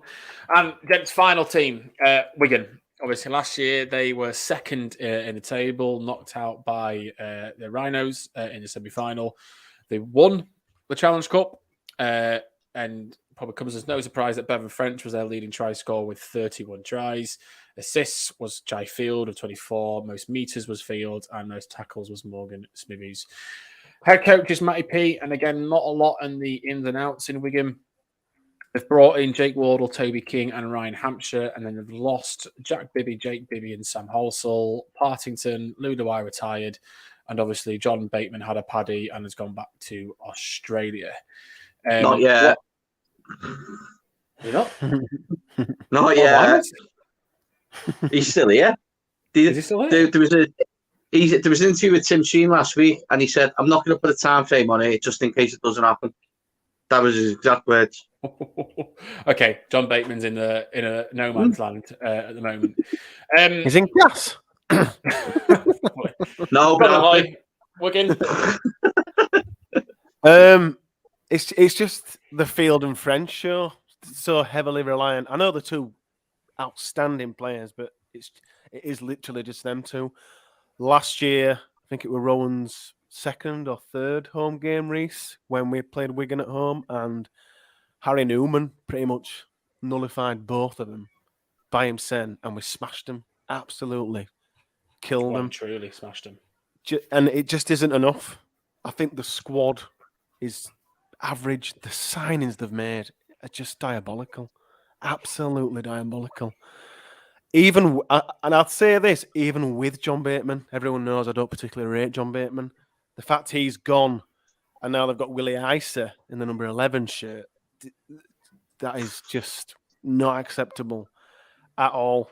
Matt Pete's a nice fella. Seems like a nice chap. Seems like a coach that doesn't particularly moan if his side have been beat. He admits it. He says, that we just weren't good enough there. We, pays credit to the opposition. Average squad, playoffs at best, nothing more. I think they've got real trouble in that squad because I just think it stinks, to be honest. One of the worst Wigan squads certainly I've seen in my lifetime. Jono?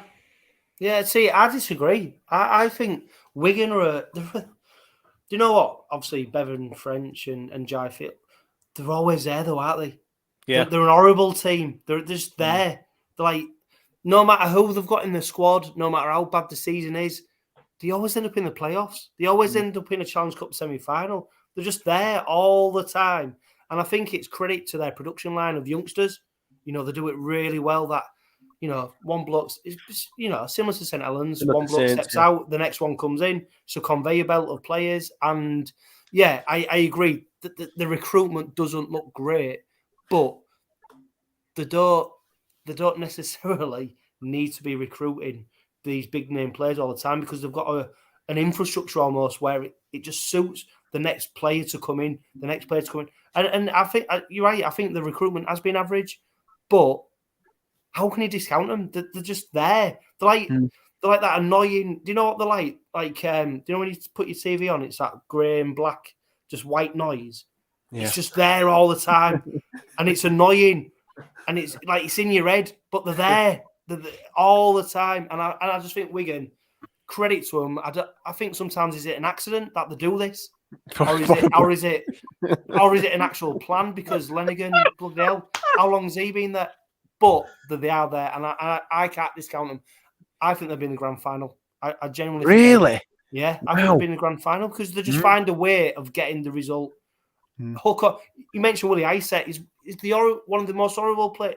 The amount of fouls he gives away, yellow cards, but he's fucking there, isn't he? He's always there. He's always there. And I just ripped their squad to pieces. And then I said they're going to finish fifth. So I've done exactly. Said that they're absolutely diabolical, but like you say, I know they're going to be in the playoffs. Yeah, I know for a fact they are. Bri, where do you think they're going to finish up? All that passion that Jono's had, that's exactly how I feel. But I bet you he feels the same way about Hull FC as well. Not that they're there, but they're actually just like there. Kind of thing. They're in your head. They're in your head, aren't they? They're constant. Yeah. Yeah. I had a conversation today with my wife, and my exact words were, yeah, they might concede a lot because it doesn't look good, doesn't look great, but they'll score more. Marshall, Field, and French will just have a field day. At least, no pun intended, but they will. Yeah, they will. And yeah, that's my second one today. I as Jono says, they pull it out of their arses somehow, and anyhow where you, but with them attacking three, I'm not Liam Marshall's biggest fan, but he does deserve credit. He's not as good as them two, but he's getting there, and I think their presence helps him a lot. And it's good having a finisher on the opposite wing when everyone thinks you're going one way and you actually go the other, and you've got someone there who can do it and can put it down. Well, between Bevan French, Liam Marshall, and Jai Field, they got 72 tries between the three of them. Exactly that, and that's what I'm saying. They probably concede 60 tries this season, but them three alone will score 60. Yeah. Do you know what I mean? So if you keep them three fit, over the course of the season, there you go. Yeah. That's it. Yeah. It's as simple as that, and that's how you got to look at it. And I think I'm in agreement. I've got them second. I've got them second in my league. I've got them third, and the reason why I put them third was, I think Cade Cuss and Harry Smith are okay. They're good halfbacks. They're not going to set the world alight, but they do the job okay and do them well. I think they're a bit weak at centre, but again, all those centres need to do is just give it to Liam Marshall and French and Field in space, and they'll do the rest of the work. So I've got them in third. Bri, you've got them in second. Lottie, where do you think they'll be? You said fifth, didn't you? You say fifth? Yeah, fifth. Well, when he started, I thought he was going to be out 10th. They'll thank you with Fielding then. It's that exact point you made, Jono. I ripped him apart, but then I know for a fact they're in the playoffs because they're just constantly. They're always there. They never fade away, unfortunately. Constantly in my head, every single day. You live for them three in my head. You need to get. So that's all the. Each side, we've all given us thoughts on each side and kind of summed the whole league up and the table. Just to kind of wrap things up, gents. Thanks for your time, Jono. Thanks for your time, Brian. And again, as always, Therese. Grand final winners, Bri. Silence. That wasn't a technical fault, by the way. That was a yeah. false. That wasn't a technical fault. He really did say Wigan. I did say at the start of the year, Catalan, but I think that was based on who they could bring in. But now in them 6 weeks, they haven't brought anyone in and they've lost their heart. So I am going to say Wigan. Reese? Sorry, Lottie.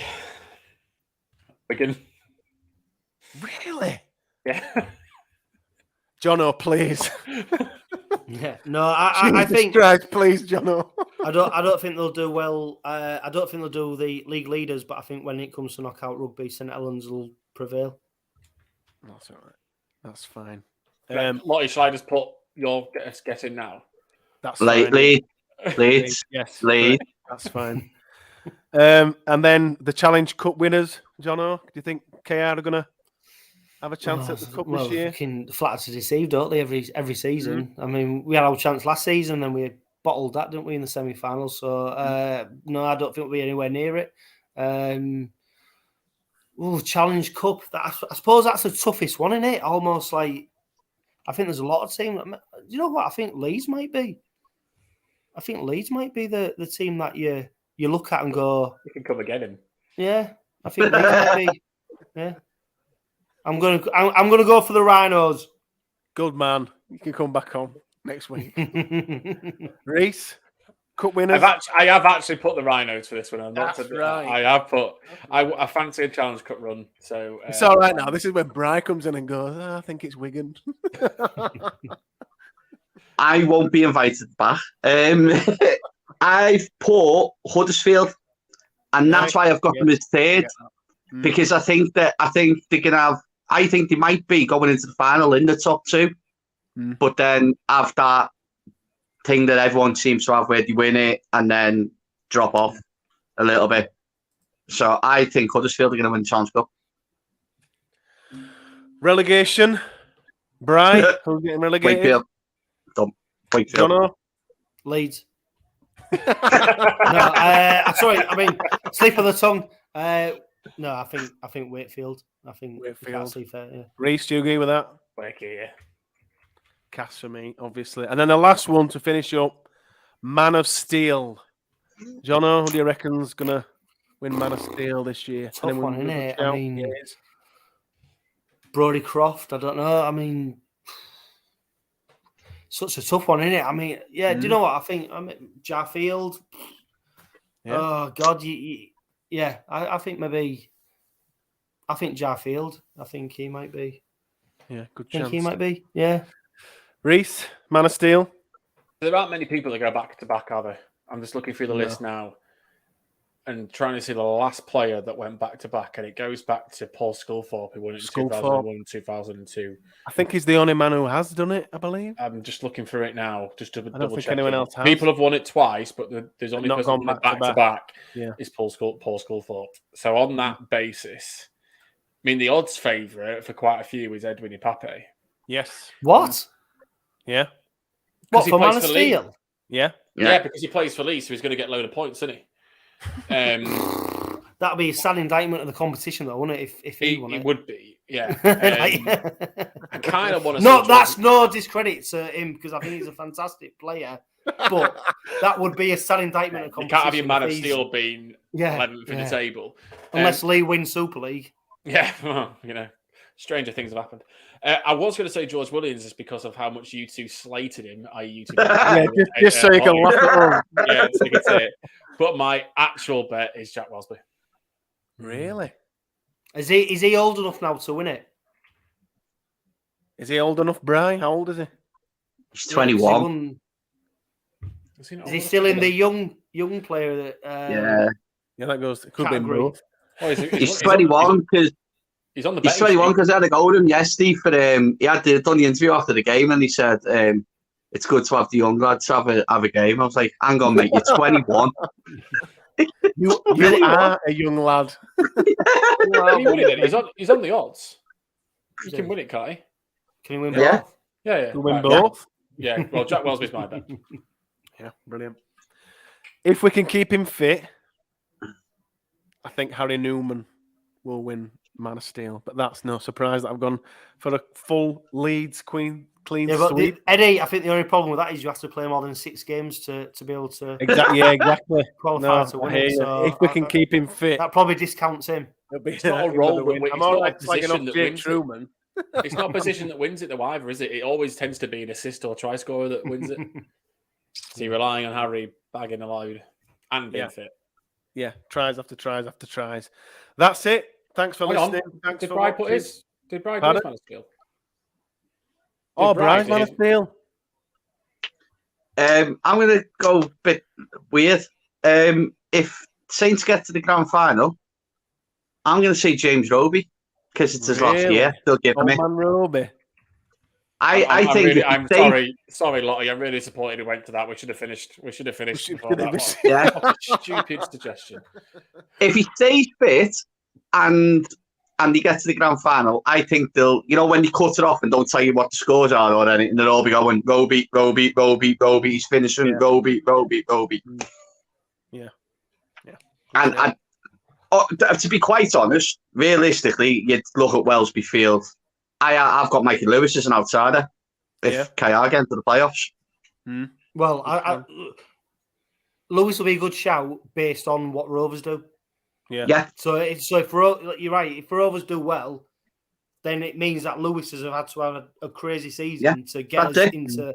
So it is that synergy between the two. Yeah. Lewis won't get there if we finish outside of the playoffs. Lewis won't be there. Lewis won't get in the conversation. But there you go. That's what the player's job is, isn't it? To propel your team into them positions. Exactly. Awesome. That. Brilliant. Thanks again, Jono. Thanks, Reese. Thanks, Bri. Thank you, everybody, for watching. Thank you, everybody, for listening. And we'll see you on the next podcast.